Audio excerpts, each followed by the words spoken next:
찬양인데요. 굉장히 아동틱하게 그 율동까지 했으면 더 오늘 정말 기쁘고 즐거운 좋은 날이었던 것 같은데, 그렇죠? 어쨌든 하나님께서 기뻐 흠양하여 주신 줄 믿습니다. 어떤 집사님께서 오늘 제가 설교를 한다 그러니까 또 그 찬양 집회를 식으로 또 하냐고, 지난번에 이제 예배를 못 와서 오늘 꼭 좀 예배에 참석해서 또 찬양 집회 은혜 좀 받고 싶다 그렇게 얘기하셨는데요. 오늘 그냥 말씀만 전합니다. 12월에 제 순서가 한 번 더 있을지 모르겠습니다. 그때는 잘 준비해서 또 같이 하나님께 찬양으로 영광 올려드리면서 말씀을 또 전해보도록 하겠습니다. 오늘은 이제 하나님 나라의 증인이 되리라라는 이제 제목으로 이 사도행전 한 절 한 절씩 구체적으로 살펴보면서 하나님께서 주시는 은혜를 같이 받도록 하겠습니다. 여러분, 질문을 하나 드리겠습니다. 이 사도행전이란 제목이 어떻게 정해졌을까요? 사도행전의 이 영어 제목을 보면은 액츠라고 되어 있습니다. 이 액츠라는 단어를 우리나라 말로 번역을 하면 행동들 또는 사역들이라고 이렇게 번역이 되는데요. 이 표현을 성경적으로 번역한 것이 행전입니다. 그런데 영어 표현에서는 이 액츠라는 단어 앞에 그 행동을 한 주체에 대한 언급이 없습니다. 따라서 무슨 액츠가 아니라 그냥 단순히 액츠라고 이렇게 되어 있는데요. 그러나 한글 성경에서는 그 주체가 사도들이 행동한 것으로 간주를 해서 사도행전이라고 이렇게 제목을 정하게 되었습니다. 그래서 사람들은 이 사도행전이란 제목 때문에 이 성경을 읽을 때 그 내용의 초점을 사도들의 행동에 두는 경우가 많이 있습니다.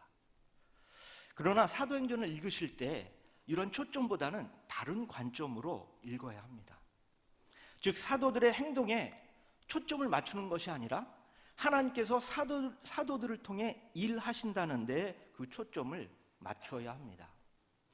따라서 사도들의 이 삶 속에서 나타나는 열매와 결실은 바로 하나님이 일하시는 그런 결과다라는 이런 초점으로 맞춰보시면 사도행전을 바르게 이해하실 수가 있습니다.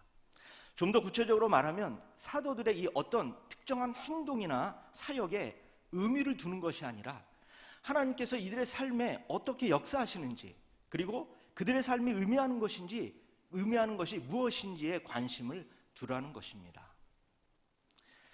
이처럼 사도들에 대한 이해를 갖고 사도행전을 보면은 하나님께서 무엇을 말씀하시는지 우리는 잘 이해할 수가 있습니다. 또한 사도행전은 단지 사도들의 행적만을 기록한 책은 아닙니다. 사도행전의 시작을 보면은 성령이나 또 사도들의 이야기로 시작되는 것이 아니라 예수님의 이야기로 시작되고 있습니다. 오늘 본문 1절과 2절 말씀을 우리 다시 한번 합독하도록 하겠습니다. 시작.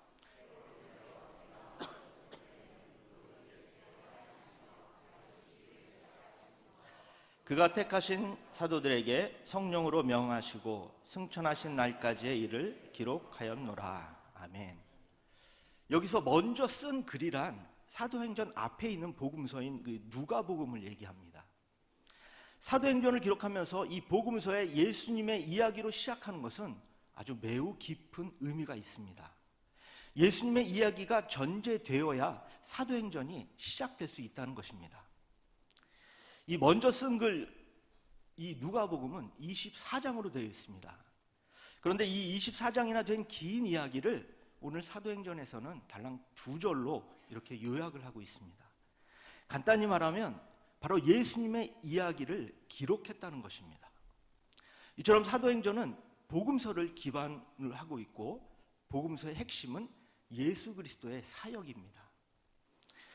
여러분, 그런 복음서에서 말하고 있는 이 예수 그리스도의 사역은 어떠한 사역일까요? 그것은 죄에 빠진 인간을 구원하는 사역입니다.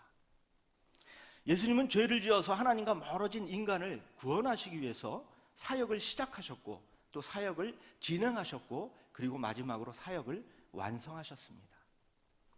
3절에 보면은 예수님께서는 십자가의 고난을 통해서 죽으셨지만 부활하신 후에 40일 동안 제자들에게 나타나서 자신이 말씀대로 살아났다는 것을 많은 증거로 확실히 증거해서 보여주셨고 하나님 나라의 일들을 말씀해 주셨다, 이렇게 기록하고 있습니다. 여러분, 왜 예수님께서는 자신이 살아났다는 것을 제자들에게 증거하셨을까요? 일반적으로 사도행전은 예수님께서 부활하신 후에 40일 동안 보이시다가 이제 모든 일을 제자들에게 위임하시고 승천하신 것으로 우리는 알려져 있습니다. 그러나 예수님께서 자신이 살아 있다는 것을 증거한 것이 단지 제자들에게 이 하나님 나라의 일과 또 땅끝까지 복음을 전하는 사명을 위임하기 위함만은 아닙니다. 만약에 예수님께서 부활하셔서 이 모든 일을 위임하고 떠나가신 것이라면 살아계신 예수님께서는 지금 무엇을 하고 계실까요? 그저 뒷짐이나 지고 우리가 잘하나 못하나 그렇게 보고만 계실까요? 그것은 아닙니다. 성경이 예수님의 이 살아계심을 강조하는 이유는 단순히 예수님의 존재만을 부각시키기 위함이 아닙니다. 그 이유는 제자들을 위해서 예수님은 여전히 함께하고 일하신다는 것이고요, 모든 일을 책임지고 또 주관하시고 섭리하신다는 것을 강조하기 위함입니다. 여러분, 기독교는 하나님이 일하시는 종교입니다. 따라서 성경에는 하나님이 일하시는 장면이 많이 기록되어 있습니다. 하나님은 인간을 지키기 위해서 졸지도 아니하시고요, 또 주무시지도 아니하시고 일하고 계신 분이십니다. 이처럼 하나님이 하시는 모든 일은 온통 사람을 위한 그러한 일입니다. 이렇게 인간을 위해서 일하시는 하나님의 성품은 예수님에게도 그대로 나타납니다. 예수님은 제자들을 불러서 특수한 훈련을 시킨 후에 자신의 할 일을 분배하지 않으셨습니다. 제자들은 졸아도 예수님은 일하셨고, 제자들은 떠나가도 예수님은 찾아가 불러 모으셨고, 여러 가지 확실한 증거로 자신이 살아있음을 증거하셨습니다. 또한 제자들에게 하나님 나라의 일과 또 하나님의 약속을 말씀하셨고, 계속해서 제자들과 함께 할 것이며 계속해서 하나님의 나라의 일을 진행할 것을 알려주셨습니다. 오늘 말씀 3절을 다시 한번 우리 합독하도록 하겠습니다. 시작. 그가 고난받으신 후에 또한 그들에게 확실한 많은 증거로 친히 살아계심을 나타내사 40일 동안 그들에게 보이시며 하나님 나라의 일을 말씀하시니라. 아멘. 여러분, 이 말씀에 의하면은 예수님은 부활하여 살아계시는 동안 하나님 나라의 일을 말씀하셨다는 것입니다. 그렇습니다. 복음서에 보면은 예수님은 온전히 하나님 나라의 일을 위해서 참으로 많은 일을 하셨고 다양한 사역을 펼치셨습니다. 따라서 이 모든 것을 통틀어서 하나님 나라의 일이라고 부르는 것입니다. 여러분, 그럼 구체적으로 하나님 나라의 일이 무엇인지 알려면 어떤 것부터 먼저 알아야 될까요? 바로 예수님의 사역부터 알아야 됩니다. 왜냐하면 예수님의 사역이 바로 하나님 나라의 일이기 때문입니다. 그럼 성경에서 예수님의 사역을 가장 잘 설명하는 것은 무엇일까요? 그것은 예수님의 이름입니다. 마태복음 1장 21절에 보면은 이렇게 되어 있습니다. 우리 같이 한번 화면을 보면서 우리 다 같이 합독할까요? 시작. 그 이름을 예수라 하라. 이는 그가 자기 백성을 그들의 죄에서 구원할 자이심이라. 아멘. 여러분, 예수님의 사역은 바로 자기 백성을 구원하는 것입니다. 다른 표현으로 하면 죄인을 죄로부터 구원하시는 것입니다. 하나님께서는 태초에 하나님의 형상을 닮은 인간을 창조하셨고 매우 기뻐하셨습니다. 그리고 인간은 하나님께서 만드신 모든 만물을 다스리며 하나님과 인격적인 관계를 가지며 살았습니다. 그런데 인간은 죄에 사로잡혀서 하나님을 떠나서 죄인이 되어버렸고 또 죄의 종이 되어버렸습니다. 결국엔 하나님과의 관계가 완전히 끊어져 버리고 말았습니다. 이렇게 죄인이 된 인간은 자신이 죄인인 줄도 모르고 예수님을 통해서 죄로부터 구원받아야 한다는 것도 모르고 살았습니다. 심지어 오늘 나온 제자들까지도 부활하신 예수님을 믿지 않았기 때문에 예수님은 40일 동안이나 이 자신을 제자들에게 보이셔야만 했습니다. 이와 같이 어찌할 수 없는 죄인들을 위해서 예수님은 이 땅에 오셨고 죄인들을 위해 대신 죽으셨지만 다시 부활하셔서 하나님의 나라의 일인 이 구원 사역을 승천하신 후에 지금까지도 계속해서 일하고 계신 것입니다. 여러분, 예수님께서는 하나님의 일을 행하실 때에 독단적으로 행하지 않으십니다. 예수님의 사역은 철저하게 하나님의 뜻과 계획에 의한 것이었습니다. 또한 하나님의 약속과 예언에 의한 사역이었습니다. 그래서 복음서에서는 예수님의 사역을 소개할 때마다 이 모든 일이 된 것은 주께서 선지자로 하신 말씀을 이루려 하심이라라고 이렇게 기록하고 있는 것입니다. 선지자들이 예언한 이 모든 일은 단지 예수님이 부활할 때까지만이 아닙니다. 예수님의 부활로서 모든 일이 끝난 것이 아니라는 말씀입니다. 이 모든 일에 대한 하나님의 약속은 세상이 끝날 때까지 계속해서 유효한 것입니다. 오늘 말씀 4절 후반부에 보시면은 내게서 들은 바 아버지께서 약속하신 것을 기다리라, 이렇게 예수님은 하나님의 약속을 언급하고 계십니다. 여기서 하나님의 약속은 무엇입니까? 바로 성령을 말합니다.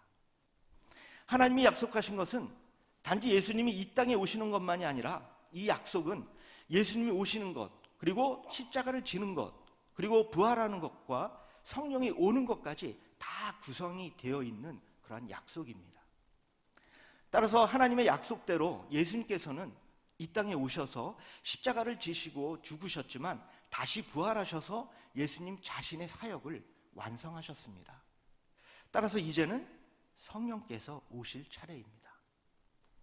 성령이 오셔서 제자들을 데리고 다니면서 다른 일을 하시는 것이 아니라 제자들을 가르치고 또 제자들을 진리로 인도하셔야 합니다. 그리고 제자들이 예수님이 말씀하신 것을 깨달아 알 수 있도록 해야 합니다. 따라서 사도행전에는 성령이 오실 것이며 성령이 성도들을 대상으로 사역을 펼치시는 모습이 전개되는 것입니다. 여러분, 예수님께서는 제자들에게 하나님이 약속하신 것, 즉 성령을 기다리라고 이렇게 말씀하셨습니다. 제자들이 자기들의 이 열정으로 하나님의 일을 하려고 하니까 예수님께서는 하나님의 이 나라의 일은 인간의 열정이나 능력, 지혜로 하는 것이 아님을 설명하시는 것입니다. 하나님 나라의 일은 하나님의 일이기 때문에 성령을 보내셔서 성령이 일하실 것임을 선언하시는 것입니다. 좀 더 구체적으로 말하면 너희가 하나님을 위하여 수고하여 어떤 결과를 만들어내는 것이 아니라 성령이 너희를 위하여 일하시고 성령이 너희를 변화시켜서 그 열매를 만들어내실 것이라는 이러한 뜻입니다. 여러분, 하나님의 나라의 일에 대해서 우리 교회로 적용을 좀 해보도록 하겠습니다. 하나님께서는 우리 가자 공동체에게 이 아름다운 성전을 허락하셨습니다. 이 새 성전을 주신 이유가 무엇일까요? 바로 하나님의 나라의 일을 하라고 우리에게 주신 것인 줄 믿습니다. 그러나 오늘 말씀에 나오는 예수님의 제자들처럼 우리의 열정만으로, 우리의 노력만으로는 하나님 나라의 일을 할 수는 없습니다. 따라서 제자들이 성령을 기다린 것처럼 우리도 성령 하나님께서 이 새 성전을 위해서 일하실 것을 기다려야 합니다. 그리고 우리는 기다릴 뿐만 아니라 더불어 우리에게 맡겨주신 일들을 최선을 다해서 해야 합니다. 그럴 때 성령께서는 우리 가자 공동체의 모든 성도들을 가르치시며 또 진리로 인도하시고 예수님이 말씀하신 것을 깨달아 알게 하실 것입니다. 뿐만 아니라 우리 교회와 모든 성도들은 하나님 나라의 일을 더욱더 열정적으로 해나갈 수 있도록 성령께서 역사하실 줄 믿습니다. 또한 우리 새 성전을 통해서 이 구원의 복음이 이 가자동 모든 지역뿐만 아니라 가자동을 넘어서 한국, 그리고 더 나아가서 세계 모든 나라에 복음이 전파되는 역사를 성령께서 친히 또한 주관하여 주실 줄 믿습니다. 그리고 지금은 이 성전에 빈자리가 많이 있지만 성령 하나님께서는 하나님이 정하신 때에 주님을 사랑하는 성도들로 가득 차게 해주실 줄 또한 믿습니다. 그런데 여러분, 기독교는 교회에 사람들이 가득 차게 많이 모여서 친교만을 나누는 그런 단체가 아닙니다. 기독교는 모인 사람들로 하여금 하나님의 마음을 갖도록 하는 것입니다. 그래서 기독교는 세상을 변화시켰느냐고 묻는 대신에 사람을 변화시켰느냐고 물어봐야 합니다. 기독교가 부흥했냐고, 숫자가 많아졌는지 묻는 대신에 성도가 주님 안에서 자유와 평안과 안식을 누리고 있느냐고 이렇게 물어봐야 합니다. 그런데 제자들이나 오늘날 성도들이나 묻는 것이 언제나 6절 말씀처럼 이스라엘 나라를 회복함이 이때니까라고 모두 똑같은 수준으로 물어보고 있습니다. 우리 6절 말씀도 다시 한번 합독하도록 하겠습니다. 시작. 그들이 모였을 때에 예수께 여쭈어 이르되 주께서 이스라엘 나라를 회복하심이 이때니까 하니. 여러분, 이 말씀 첫 부분에 그들이 모였을 때의 이 그들은 누구를 말합니까? 바로 예수님의 제자를 말합니다. 그런데 이들은 자발적으로 모인 제자가 아닙니다. 이들은 예수님이 로마 군인에게 잡혔을 때에 다 도망가고 흩어졌던 제자였습니다. 또한 부활하셨다는 소식을 들었을 때도 이들은 믿지 않았던 제자들이었습니다. 그럼 이들이 어떻게 모였을까요? 예수님은 마태복음 28장 20절의 말씀, 내가 세상 끝날까지 너희와 항상 함께 있으리라 라고 하신 말씀처럼 이들을 사랑하시되 끝까지 사랑하셨습니다. 그렇기 때문에 그 약속을 행하시기 위해서 흩어져 있던 제자들을 찾아서 친히 모으신 것입니다. 그런데 비록 이들이 이렇게 모여 있을지라도 아직은 예수님의 부활을 깨달은 것은 아닙니다. 아직은 자신들이 죄에서 구원받았다는 사실도 모르고 자신들이 하나님 나라의 백성이 되었다는 것도 모르고 있습니다. 예수님이 십자가에서 죽으시고 다시 부활하셔서 죄를 이기시고 구원의 역사를 이루셨지만 정작 구원받은 자신들은 이러한 사실을 전혀 모르고 있는 상태입니다. 그 증거가 우리 조금 전에 읽었던 6절의 말씀, 즉 제자들의 질문입니다. 제가 다시 한번 읽도록 하겠습니다. 그들이 모였을 때에 예수께 여쭈어 이르되 주께서 이스라엘 나라를 회복하심이 이때이니까 하니. 여러분, 예수님께서는 사역을 하실 때에 하나님의 나라를 선포하는 것으로 시작해서 지속적으로 하나님 나라에 대해서 말씀하셨습니다. 그리고 부활하신 후에도 동일하게 하나님 나라의 일을 말씀하셨습니다. 따라서 제자들은 예수님께 질문을 하려면 이스라엘 나라를 회복하심이 이때니까 라는 것보다는 하나님 나라에 관한 질문이 먼저 나와야 합니다.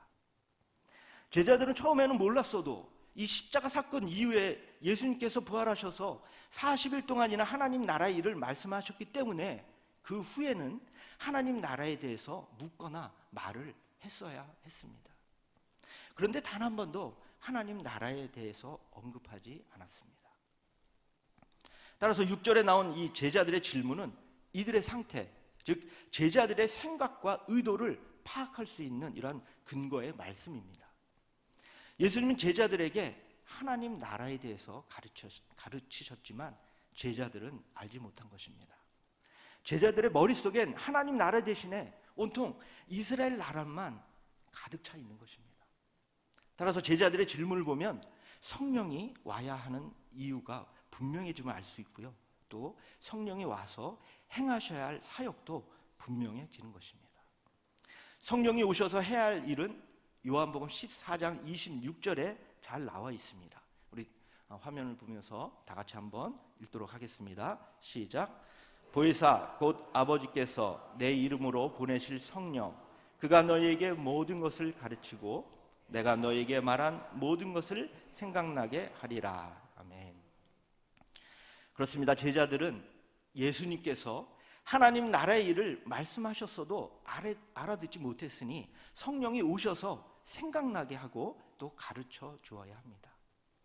제자들이 관심을 가져야 하는 것은 이스라엘 나라가 아니라 하나님 나라라는 것, 그리고 제자들 자신의 이 수고와 노력과 힘과 의지로 하는 것이 아니라 하나님이 성령으로 행하신다는 것을 가르쳐 주어야 합니다. 여러분, 제자들이 말한 이스라엘 나라의 회복은 오늘날로 말하면 살기 좋은 세상, 더불어 함께하는 행복한 세상 만들기라는 표어와 같습니다. 세상에서는 공익 광고의 이 명분으로 이런 표어들을 만들 수 있습니다. 그러나 이것은 세상 사람들이 하는 일일 뿐입니다. 기독교는 이런 표어를 내세워서 세상을 변화시키는 것이 아닙니다.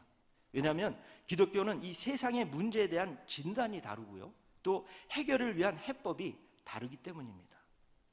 물론 기독교가 살기 좋은 세상, 더불어 함께하는 행복한 세상 만들기를 거부하는 것은 아닙니다. 다만 기독교는 행복한 세상을 만들어가는 원리와 방법이 전혀 다르기 때문입니다. 아주 기본적으로 기독교는 세상을 변화시켜야 하는 대상으로 보지 않습니다.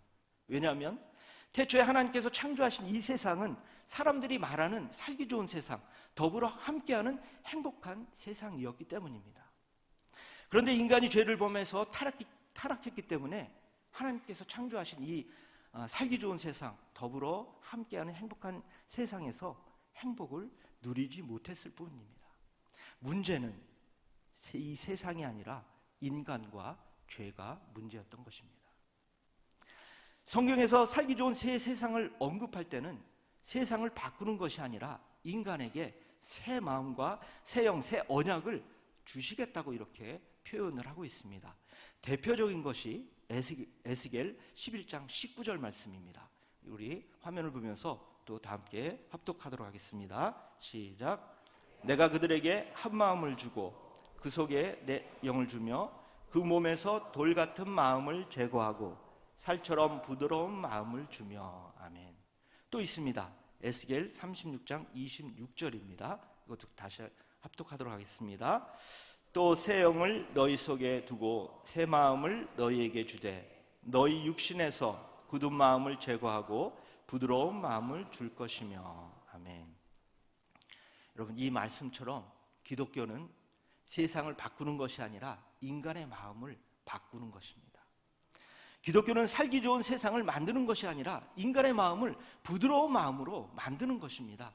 기독교는 행복한 나라를 만드는 것이 아니라 인간의 마음을 행복한 마음, 평안한 마음으로 만드는 것입니다. 그러면 당연히 살기 좋은 세상, 더불어 함께하는 행복한 세상이 저절로 되는 것입니다. 우리 가자 공동체 모든 성도 여러분, 지금 여러분들의 마음이 어떻습니까? 조그마한 일에도 상처받고 또 사소한 것에 불평과 불만을 내지는 않습니까? 만약에 이러한 마음의 상태가 있는 성도님들은 죄송합니다만 마음밭이 굳어있는 분들입니다. 이렇게 마음밭이 굳어있다면 성령 하나님께서 이 시간 우리의 마음밭을 일구어 부드러운 마음, 행복한 마음, 평안한 마음으로 바꾸어 주실 줄 믿습니다. 그래서 우리 가자 공동체를 통해서 이 세상에 영향을 받아서 살기 좋은 세상, 더불어 함께하는 행복한 세상이 될 줄 믿습니다. 여러분, 6절에 나온 이 제자들의 질문은 죄인들의 이 뿌리 박힌 한계를 가장 잘 보여주는 말씀입니다. 이 제자들의 질문에 대한 예수님의 대답은 아주 재밌게 표현이 되어 있습니다. 7절을 다 함께 합독하도록 하겠습니다. 시작. 이르시되 때와 시기는 아버지께서 자기의 권한에 두셨으니 너희가 알 바 아니요. 아멘. 여러분, 예수님께서 하신 이 대화법을 우리도 배워야 합니다. 엉뚱한 질문을 하면 아주 단순 명료하게 너희가 알 바 아니다 라고 대답을 해야 합니다.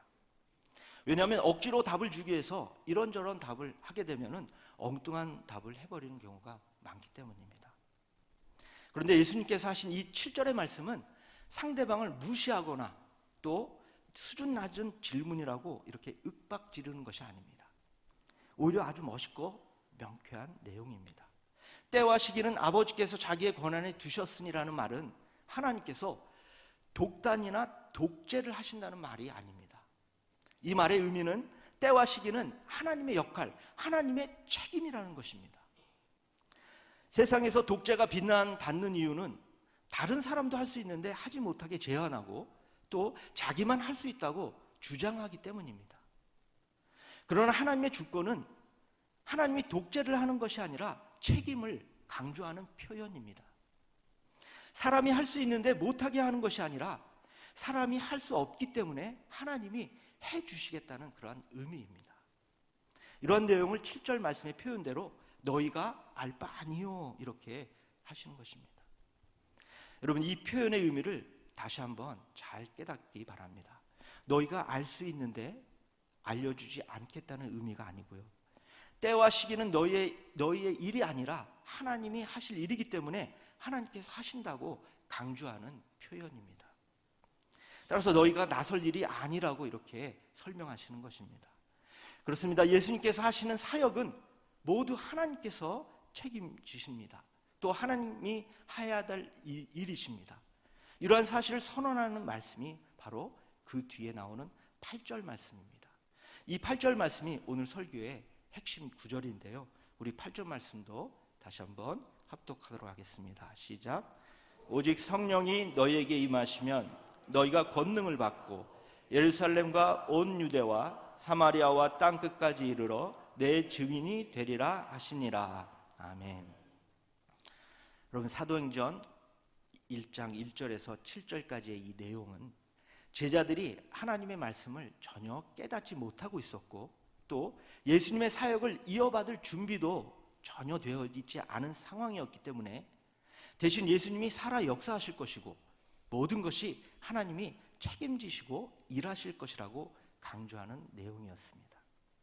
그리고 8절에 와서는 결론적으로 이 모든 것을 하나님이 행하시겠다고 선포하시는 것입니다. 제자들이 스스로 하는 것이 아니라 하나님께서 일하셔서 제자들이 8절처럼 되어질 것이라는 이러한 선언입니다. 특별히 8절 말씀은 제자들뿐만 아니라 하나님 자녀된 우리 모든 성도들에게 적용되는 말씀입니다. 이 8절 말씀을 이제 자세히 살펴보고 말씀을 마치도록 하겠습니다. 이 말씀을 보면은 제자들이 해야 될 세 가지의 행동 지침이 나옵니다. 첫 번째는 성령이 임하는 것, 두 번째는 권능을 받는 것, 마지막 세 번째는 증인이 되는 것입니다. 이 세 가지는 그런데 각각 구별된 단계가 아닙니다. 이 세 가지 행동 지침은 자연적으로 물 흐르듯이 연결되는 하나의 현상, 즉 하나님께서 일하셔서 이루어지는 한 가지 현상으로 볼 수 있습니다. 이 세 가지 현상이 왜 각각의 구분된 단계가 아닌지 살펴보면, 첫 번째로 8절에 오직 성령이 너희에게 임하시면, 이 말이 나오는데요, 여러분, 성령이 임하는 것은 제자들이 간구해서 임하는 것이 아니라 하나님께서 일하셔서 약속하신 성령을 제자들에게 임하도록 해주신다는 것입니다. 제자들이 아무리 성령님께 성령님 우리에게 임하여 주시옵소서, 성령님 역사하여 주시옵소서 이렇게 간절히 간구해도 하나님께서 성령을 임하게 하지 않으시면 임하지 않는 것입니다. 그런데 하나님께서 성령을 임하시게 하면 두 번째로 권능을 받게 됩니다. 권능을 받는 것도 성령이 임하는 것 같이 똑같이 하나님께서 하실 일입니다.